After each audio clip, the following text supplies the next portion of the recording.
नमस्कार. कधी विचार केलाय का की आपण जो कर भरतो त्या आपल्या पैशाचं पुढे नेमकं होतं तरी काय? किंवा एखादं सरकारी काम अर्धवट का राहतं? अहो, या सगळ्या प्रश्नांची उत्तरं मिळवण्याचं एक कायदेशीर शस्त्र आपल्या सगळ्यांच्या हातात आहे. ग्रीन रुद्राक्ष चॅरिटेबल ट्रस्टच्या या विशेष चित्रमय मार्गदर्शिकेत आपण याच शक्तिशाली कायद्याबद्दल म्हणजे माहिती अधिकार कायदा 2005 बद्दल सविस्तर जाणून घेणार आहोत. हा प्रश्न आपल्या सगळ्यांनाच पडतो नाही का? आपण प्रामाणिकपणे कर भरतो, पण आपल्या घामाचा पैसा जातो कुठे?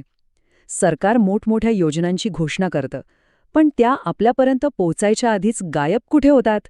याच प्रश्नांपासून आपल्या आजच्या प्रवासाची सुरुवात होतीये. जरा आपला आजूबाजूला नजर टाका. अर्धावट बांधलेली कामं, खराब झालेले रस्ते आणि फक्त कागदावरच दिसणाऱ्या सोयीसुविधा. हे सगळं बघून मनात एकच विचार येतो की दिलेली आश्वासनं ही फक्त आश्वासनच का राहतात? पण थांबा, आता फक्त प्रश्न विचारून हताश होण्याची अजिबात गरज नाही. कारण आपल्या कायद्यानेच यावर एक जबरदस्त उपाय दिलाय.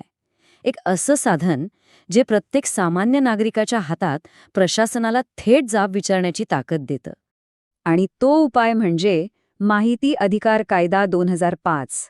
हे फक्त कागदावरचं कलम नाही, तर आपल्या सगळ्यांच्या हातातलं एक शस्त्र आहे, ज्याचा वापर करून आपण पारदर्शकतेची मागणी करू शकतो. अच्छा, तर मग माहिती म्हणजे नेमकं काय? आपण काय काय मागू शकतो? अहो, या शब्दाची व्याख्या खूप मोठी आहे बरं का. कलम 2F नुसार यात फक्त सरकारी फाईलीच नाही, तर त्यांचे रेकॉर्ड्स, कागदपत्र, मेमोज, अगदी त्यांचे ईमेल्स, रिपोर्ट्स, थोडक्यात काय, तर सरकारी कार्यालयात असलेली कोणतीही सामग्री येत. आणि कलम 2J मुळे आपल्याला काय ताकद मिळते? तर बघा, आपण स्वतः जाऊन सरकारी कामांची पाहणी करू शकतो, कोणत्याही कागदपत्रांची सर्टिफाईड कॉपी घेऊ शकतो आणि इतकंच नाही, तर ही सगळी माहिती आपल्याला ईमेलवर किंवा सीडीमध्ये सुद्धा मिळू शकते. ठीक आहे, मग आता सगळ्यात महत्त्वाचा प्रश्न. हे शस्त्र वापरायचं कसं? सुरुवात कुठून करायची? अजिबात घाबरू नका. प्रक्रिया वाटते तितकी अवघड नाही. चला पाहूया, माहिती मिळवण्यासाठी अर्ज कसा करायचा. प्रक्रिया खरंच खूप सोपी आहे. बघा, एक साधा कोरा कागद घ्या, त्यावर तुमचा प्रश्न एकदम स्पष्ट लिहा. तो अर्ज संबंधित विभागाच्या जनमाहिती अधिकारी म्हणजेच PIO कडे द्या. आणि सोबत खर्च किती? तर फक्त 10 रुपये. हे शुल्क तुम्ही कोर्ट फी स्टॅम्प किंवा पोस्टल ऑर्डरनी देऊ शकता. बस एवढंच करायचं. आणि हो, यातली सगळ्यात महत्त्वाची गोष्ट म्हणजे अर्ज देताना अजिबात घाबरायचं नाही. छाती ठोकपणे द्यायचा, कारण कायदा आपल्यासोबत आहे. आपण काही चुकीचं नाही, तर कायदेशीर मार्गाने माहिती मागतोय आणि आपल्याला कोणीही अडवू शकत नाही. पण नेहमीच सगळं सरळ होईल असं नाही. खरी लढाई तर कधीकधी इथूनच सुरू होते. समजा अर्ज करूनही उत्तरच नाही आलं तर? किंवा काहीतरी चुकीची, अर्धवट माहिती दिली तर काय करायचं? काळजी करू नका. इथेही कायदा आपल्याला एकटं सोडत नाही. हे लक्षात ठेवा, कायद्याचं कलम 7.1 हे आपलं सुरक्षा कवच आहे. यानुसार जनमाहिती अधिकाऱ्याला 30 दिवसांच्या आत माहिती द्यावीच लागते.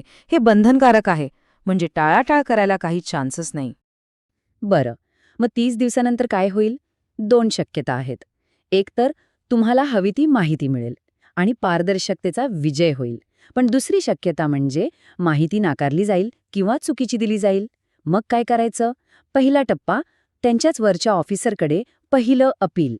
आणि समजा तिथेही न्याय नाही मिळाला, तर मग येतो आपला ब्रह्मास्त्र, थेट माहिती आयोगाकडे दुसरं अपील. एक गोष्ट पक्की लक्षात ठेवा, अपील करणं हा आपला हक्क आहे, कुणाची मेहरबानी नाही. जर अधिकारी टाळाटाळ करत असतील, माहिती लपवत असतील, तर न घाबरता थेट आयोगाकडे तक्रार ठोकायची.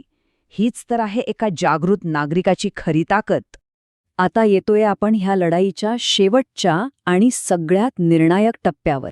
जेव्हा एखादा अधिकारी मुद्दाम माहिती लपवतो, तेव्हा त्याचे परिणाम काय होतात आणि एका सतर्क नागरिकाच्या हातातली ताकद किती मोठी आहे, चला बघूया. आणि हे आहे या कायद्याचं सर्वात धारदार कलम, कलम 20. यानुसार जर जनमाहिती अधिकाऱ्याने जाणून बुजून माहिती लपवली, नाकारली किंवा उशीर केला ना, तर माहिती आयोग थेट त्या अधिकाऱ्याला 25,000 रुपयांपर्यंतचा दंड लावू शकतो. आणि हा दंड त्याच्या पगारातून कापला जातो. इतकंच नाही, तर त्याच्यावर शिस्तभंगाची कारवाई सुद्धा होऊ शकते. म्हणजे बघा, न्याय मिळतो, जेव्हा कुणी अधिकारी आपल्या कर्तव्यात चूक करतो तेव्हा कायदा त्याला सोडत नाही. म्हणूनच हा कायदा इतका प्रभावी आहे. भ्रष्टाचाराला लगाम घालण्यासाठी एक जबरदस्त हत्यार. एक गोष्ट कायम लक्षात ठेवली पाहिजे. माहिती मिळवणं हा आपला हक्क आहे, कोणाची भीक किंवा मेहरबानी नाही. तो वापरा आणि प्रशासनाला अधिक पारदर्शक बनवण्यासाठी एक पाऊल पुढे टाका. कारण लक्षात ठेवा, एक जागृत नागरिकच एका सक्षम समाजाचा पाया असतो. माहितीच्या अधिकाराचा वापर करून आपण फक्त उत्तरं नाही मिळवत, तर एक जास्त पारदर्शक आणि जबाबदार समाज घडवतोय. चला तर मग बदलासाठी पहिलं पाऊल उचला. आजच प्रश्न विचारायला सुरुवात करा. या सुंदर आत्मिक प्रवासात माझ्यासोबत केल्याबद्दल तुमचे खूप खूप धन्यवाद. आणि हे ज्ञान आपल्यापर्यंत पोहोचवणाऱ्या ग्रीन रुद्राक्ष चॅरिटेबल ट्रस्टचे पुन्हा एकदा मनपूर्वक आभार. तुमचा दिवस शुभ असो.